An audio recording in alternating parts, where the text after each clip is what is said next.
Hey there. Subscribe to my channel. And also press this bell icon. I never thought I'd be the guy to sit here and say, yeah, my girlfriend cheated on me during a work trip. But here I am, trying to piece together what happened, what she told me, and what it actually means for us. And the crazy part? Even though I know the ending now, the part that still eats me alive is how normal everything felt before the truth finally came crashing down. When I first found out, it wasn't like some dramatic movie scene. There wasn't a sudden text with proof or a friend showing me screenshots. No, it was a 4 a.m. message from the girl I thought was my safe place, the one I trusted more than anyone. But I'm getting ahead of myself. If I start from the ending, you won't understand why it hit me so damn hard. So let me rewind. Rewind back to when I was just a guy who was stupidly in love with a girl who swore she'd never hurt me. We'd been together almost 10 months. 10 months doesn't sound like a lifetime, but when you're her first everything, first boyfriend, first kiss, first real love, it feels like you're building something sacred. She always told me how much she wanted this to last, and I believed her. She was the kind of girl who didn't drink, didn't smoke, didn't even party much. The type you'd introduce to your family without hesitation. The type you think she'd never do me dirty, not in a million years. So when she told me she was going on a trip with her friend who traveled for work, I didn't freak out. Her friend invited her if she paid her own way and she wanted to go. I thought, cool, she deserves some fun. I should have trusted my gut though, because the moment she left, little things started piling up, things that didn't make sense. The first night, she texted me updates like normal, told me they were out with her friend's male friend. I'll admit, I felt a little uneasy, but I pushed it aside. She even mentioned how the guy gave her weird stares, but she brushed it off, said it was nothing. Later, she told me they went to karaoke. That's where things got weird. She said the guy literally pointed at her mid-song while singing, "Watch you try to do?" Like, what kind of dude does that when he knows she has a boyfriend? I remember laughing it off when she told me, like it was some dumb, cringy story.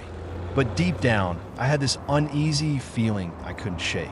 It's hard to explain, but you know when your stomach tells you something your brain doesn't want to admit? Yeah, that night, she got drunk, really drunk. This girl who doesn't drink suddenly couldn't say no when people handed her shots. I wasn't there, but she told me later that everyone just kept giving her alcohol and she didn't resist. She said nothing happened that first night, and maybe it didn't, but the next day, the texts started drying up. At first, I chalked it up to her being busy, but when she wouldn't text me after coming back from bars, when the sweet little "I miss you" messages stopped, my chest started tightening. It felt too familiar, like deja vu. See, I've been here before, with my ex, and that time, it ended in me being destroyed. So when I literally had a dream about catching my ex cheating, I woke up shaken. Shaken enough to tell my girlfriend how insecure I felt. Hey, I had a really bad dream last night. I texted her. It reminded me of my past, and I need some reassurance. She called me. Her voice was soft, sweet, comforting. She told me she loved me, that she wanted me in her life long term, that I was safe with her. And for a moment, I believed her again. We laughed, we talked about our future. I let myself breathe. But then the texts went dry again. No details about her nights. No late night, good night baby messages. Except for one text that hit me like a truck. I think I got really drunk and I was bad tonight. That was it. No context, no explanation. Just that. I stared at my phone for so long, my chest tight. I typed, deleted, typed again. Finally, I asked, "What do you mean bad? Did something happen?" She didn't answer. Not until the next morning, when she brushed it off as just drank too much. And like an idiot, I let it go, because I wanted to trust her more than I wanted to know the truth. The rest of the trip was a blur of half-hearted texts and my brain running laps. And then, when she came home, I was supposed to pick her up at the airport. She canceled last minute. "It's too late," she said. "I'll just crash at my friend's." I tried to play it cool, told myself not to overthink. But at 4 a.m., my phone lit up, and the message that popped up changed everything. I fucked up. 2 words that made my heart stop. I sat up in bed, my hands shaking. I typed back, "What do you mean? What happened?" After a pause that felt like forever, she replied, "That second night, He kissed me. He put his arm above me and leaned in. And I didn't stop it. I froze. I couldn't even breathe. She kept texting like if she got all the details out fast enough, maybe it wouldn't hurt as bad. It was maybe 20 seconds. I was so drunk. I got up and ran to my friend after. That was all. I swear, nothing else happened. I just sat there, staring at my screen. 20 seconds might not sound like much, but when it's your girlfriend, your first love, the girl you trusted blindly, it's an eternity. She swore that was it, that there wasn't anything else, that she didn't sleep with him, that she was sorry. But here's the kicker. She still hung out with him for the rest of the trip. Still laughed, still smiled, still acted like nothing happened. And she only told me because her guilt caught up at 4 a.m. Tell me, how am I supposed to believe it was just a kiss? The next day, she wrote me this long letter, detailed everything night by night to reassure me. She cried, apologized, begged me not to leave her. And a part of me wanted to forgive her, because she's my first real love, because she's never done anything like this before, because I want to believe she just made a horrible mistake. But another part of me, the part that still remembers my ex's betrayal, that part whispers, once a cheater, always a cheater. So here I am, 10 months into what I thought was the healthiest, happiest relationship of my life. Now sitting here wondering if I'm just setting myself up to get shattered again. She says it was only a kiss. She says she's sorry. She says it won't happen again. But all I can hear is the voice in my head asking, why did she let it happen at all? I didn't sleep that night. I just lay there, staring at the ceiling, replaying her words over and over. She kissed me. It was only 20 seconds. I stopped it. I'm sorry, but how do you stop something by letting it last 20 seconds? How do you claim you love someone, then let another guy put his mouth on yours?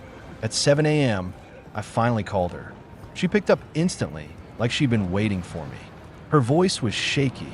Baby, please don't hate me. Please don't leave me. I swallowed hard. What exactly happened? Tell me everything. She sniffled through the phone. We were at the bar. I was so drunk. He leaned over, put his arm on the wall above me, and kissed me. And I froze. I didn't push him away right away, but then I realized what I was doing and I pulled back. I ran to my friend. I swear that was it. I clenched my jaw. You didn't think to tell me then? Instead, you kept hanging out with him the rest of the trip? Her voice cracked. I didn't know how to tell you. I was scared you'd leave me. I thought if I pretended it didn't happen, maybe it would just go away. I closed my eyes, anger boiling under my skin. You kept it from me for days. You let me text you, call you, while you were sitting there acting normal. Do you know how humiliating that feels? She started sobbing. I know, I'm the worst. I hate myself for it. I swear I'll do anything to make this right.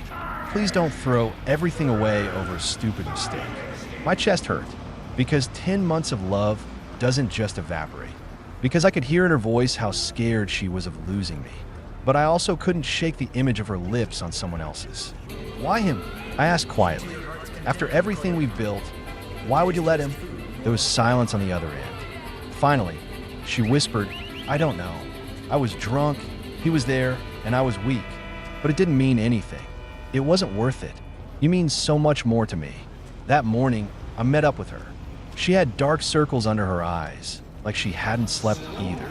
The moment she saw me, she broke down, throwing her arms around me, crying into my chest. I'm so sorry, she kept repeating. I'll never forgive myself. Please don't give up on me. I didn't hug her back right away. I just stood there, frozen, torn between comfort and betrayal. Finally, I said, sit down. Tell me everything. No half-truths, no leaving things out. So she did. She pulled out a notebook. Yeah, a freaking notebook, and showed me a letter she had written. Page after page, she'd gone through each night of the trip, explaining where she was, what she drank, who she talked to. She said she wanted me to see she wasn't hiding anything else. I skimmed through it, my head pounding. The details felt rehearsed, like she was building a case to defend herself. But the kiss? That part still felt thin, like she was telling me just enough to stop me from asking further. I looked at her. You expect me to believe it was only 20 seconds? That nothing else happened? You kept hanging out with him, laughing with him like it was nothing. Her eyes widened, tears streaming down her face. I swear to you, I swear on my life. That's all it was. I was disgusted with myself after it happened. I wanted to throw up, but I couldn't tell you. I was too ashamed. I wanted to believe her. God, I wanted to, because the alternative meant our perfect little relationship wasn't perfect at all. It meant I'd once again been fooled into trusting someone who didn't deserve it. But the voice in my head wouldn't shut up. The same voice that whispered when my ex was sneaking around. It kept saying, if she could let that happen once, she could let it happen again. So I asked the hardest question. Did you sleep with him? Her head shot up instantly. No, never. I would never. I didn't even want to kiss. I swear to you, it never went that far. Then why didn't you cut him off? Why didn't you walk away after that night? She buried her face in her hands. Because it was awkward. He was part of the group. I didn't want to ruin the trip, but I swear I ignored him. Please, please believe me. Believe. That word stuck in my chest like a knife. Because belief is exactly what she shattered. When I got home later that night, I sat in my room with her letter in my lap. Every word screamed, I'm sorry, but also I'm guilty. And I couldn't tell if I was being paranoid or if my instincts were right. I read the part where she described our call mid-trip, where I told her about my dream and how scared I was of being cheated on. She wrote, that was the worst night for me because I already knew what I had done and I couldn't bring myself to tell you. I slammed the notebook shut because that was it. She had looked me in the eye, told me I was safe, told me I was her forever while hiding a kiss with another guy. The next day, we met again. This time, I didn't sugarcoat it. Do you understand how much this destroyed me? I asked, my voice low. Do you get that I can't look at you the same way anymore? She reached across the table, grabbing my hand. I know, and I'll spend every day proving myself to you, if you'll let me. I don't want anyone else. Just you. I pulled my hand away. Words don't mean shit anymore. You said the same thing before that night. You told me you wanted me long term. Then you kissed him. Her lip trembled. I'll prove it with actions. I'll cut people off. I'll give you all my passwords. I'll do whatever it takes. Just don't give up on me. And that's where I'm stuck. Because I can see her desperation. I can see she knows she messed up. But does desperation equal real change? Or is it just fear of losing the safety net I gave her? When I look at her, I still see the girl I fell in love with. But when I close my eyes, all I see is that kiss. Her lips on someone else's. Her silence as she let it happen. And no matter how many times she says, I'm sorry, the pit in my stomach doesn't go away. My friends are split on it. Some tell me to walk away now before she hurts me worse. Others say, she's young. She made a mistake. Give her another chance. One buddy literally said, bro, if she did it once, she'll do it again. Don't waste your time. Another said, man, people screw up. You can't just throw it away if you love her. And that's the problem. I do love her. But do I love her enough to risk getting crushed again? She keeps sending me good morning texts, good night texts, long paragraphs about how she's going to be better. She tells me she can't imagine life without me. And I can't lie. Part of me melts every time. But another part of me whispers, she said the same shit while hiding the kiss. So I don't know what to do. I'm caught between forgiveness and self-preservation. Between wanting to fight for us and wanting to run before it gets worse. Because here's the truth. Before that trip, she was everything I ever wanted. Comfortable, safe, loving. Now, she's a reminder that even the safe ones can break you. It's been weeks since that night. Weeks since the 4 a.m. text that ripped open the chest I thought was safe. And yet, every day still feels like I'm standing in the same place, stuck between two doors, one labeled forgive and the other leave. The thing nobody tells you about betrayal is how loud the silence gets. When I'm not with her, my head replays everything on a loop. Her words, her excuses, her tears. When I am with her, the silence between us feels heavy, like we're both pretending we don't notice the giant crack in the wall. She tries, though. God, she tries. Every morning, good morning, baby. Every night, good night. I love you more than anything. She gives me her passwords, her phone whenever I ask, her location pinned 24/7. And still, I don't feel safe. Because trust isn't about checking her phone. Trust is about not needing to. And that part of me is gone. One night, I told her exactly that. I don't care about your passwords, I said, staring at her across my room. I don't care if I can see your location. That doesn't fix anything. Her eyes welled up. Then what do I do? Tell me. I'll do anything. You can't, I whispered. You can't erase the fact that you let another guy touch you. You can't erase that you hid it from me. You can't erase that when I needed reassurance, you looked me in the eye and lied. She broke down again, clutching her knees to her chest. I know I don't deserve you, but please, please don't give up on me. I'll prove to you every day that I'll never hurt you again. That's when the thought hit me. Maybe that was the problem. That I was sitting here begging for proof that I wasn't being lied to when I should have never needed proof in the first place.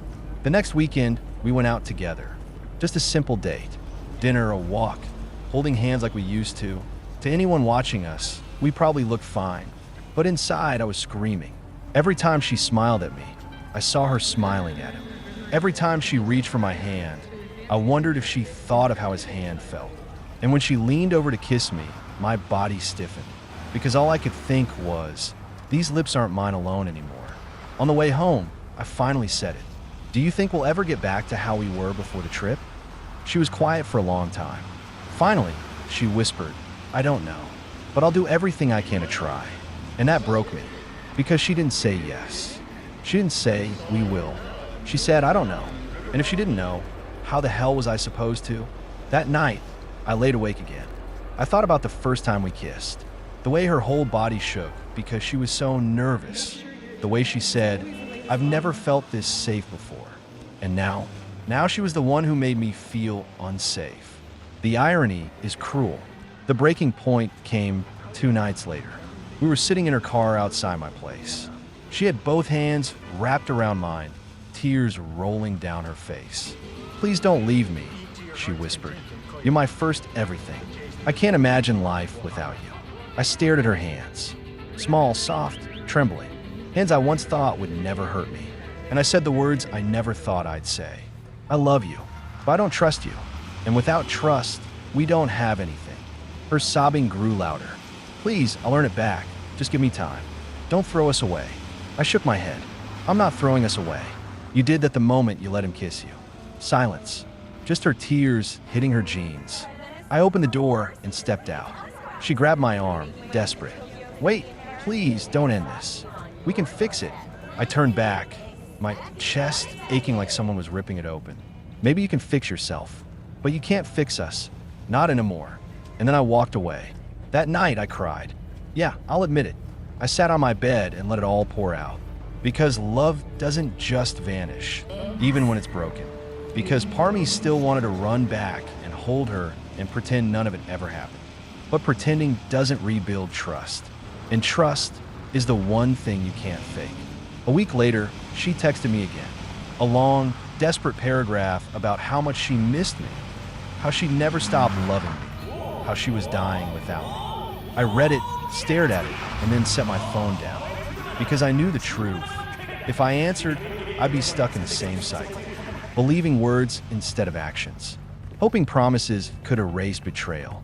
And I wasn't going to do that to myself again. So here's my confession. My girlfriend cheated on me during a work girls trip. She swears it was just a kiss. She cried. She begged. She promised me the world. And maybe she really was sorry. Maybe she really would have changed. But I'll never know. Because I chose myself this time. I chose not to wait for her next mistake to destroy me. And if you're watching this, wondering what you'd do in my shoes, ask yourself this. If the person you love looks you in the eye, swears you're safe, swears you're forever, and still betrays you anyway, do you really want to spend the rest of your life waiting for the next 4 a.m. confession?